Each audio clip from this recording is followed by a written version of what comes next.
Behind the author, Matthew Gregory Lewis. Matthew lived from 1775 to 1818. He was born in London, where he lived the majority of his life. When he was 8 years old, his parents separated due to his mother having an affair with another man, resulting in pregnancy. Matthew had 2 sisters and 1 brother, not including the one his mother had out of marriage. He went to school and graduated college when he was 19, and he wrote his first and only novel 3 years later. The novel he wrote is called Monk. He went on to write many plays and poems, including A Castle Spectre and Alonzo the Brave and The Fair Imogene. He often traveled to all sorts of countries, but his last trip was made to Jamaica, where he died from yellow fever upon return to England.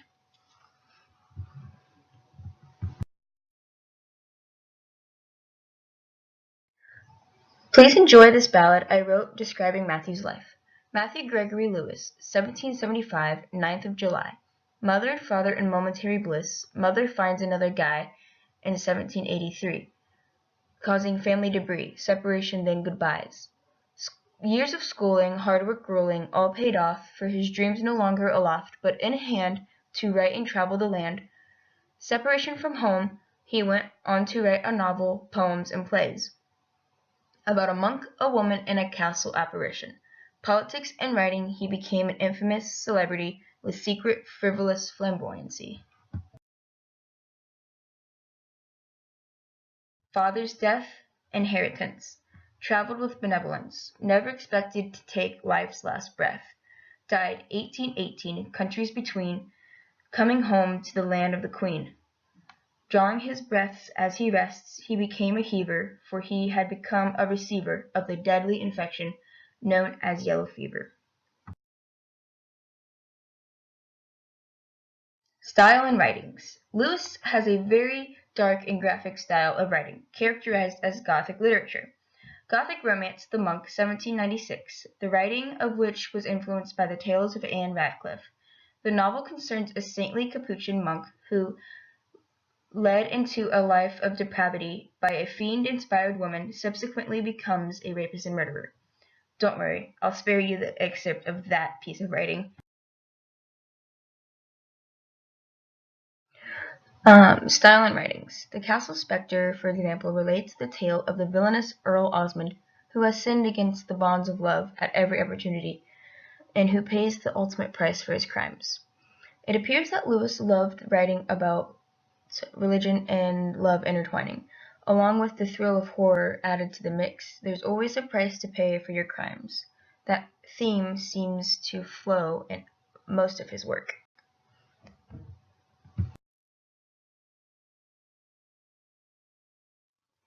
Influence. Critics in Lewis's time generally agreed that the disreputable member of Parliament who authored The Monk had indiscriminately heaped immoral action upon blasphemous action to create a plot utterly devoid of moral purpose. Such a charge is not entirely fair, for The Monk obviously teaches a number of moral lessons. Antonia demonstrates that innocence alone is no defense against evil. The adventures of Agnes could hardly be said to promote promiscuity, and the decline and fall of Ambrosio the monk provides the majority theme. Pride is a vice that can pervert all virtues, even religious piety. Although critics weren't all too thrilled with this style and genre of novel, it had a huge success.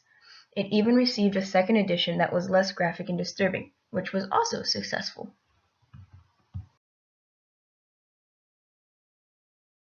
Excerpt from Alonzo, King of Castile, a play written by Lewis. True glory is not to wear a crown, but to deserve one.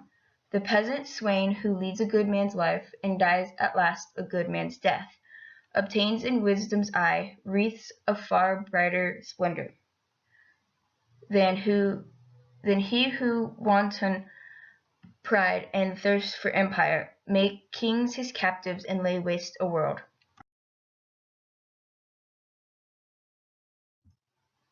Analysis of writings. As we can see, Lewis is a very descriptive, very dark writer.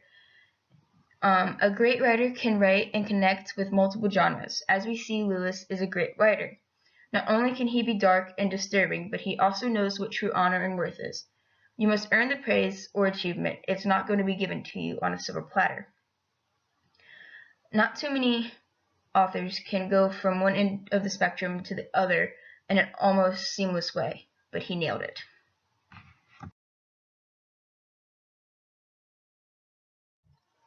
Generosity and care for the oppressed. Lewis's father provided more than adequate support, and after his death in 1812, the son inherited substantial fortune and property. Modest in his own needs and habits, he was known to his friends as a man of generosity and deep concern for the oppressed.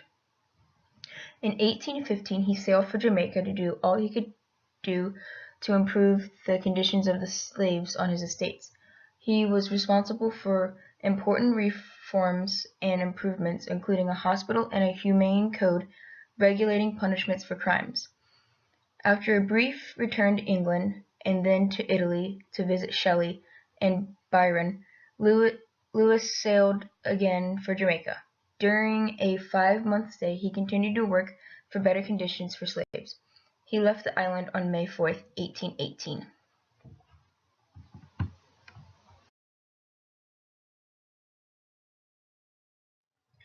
This slide includes my works cited page, and that concludes this presentation. Thank you for watching.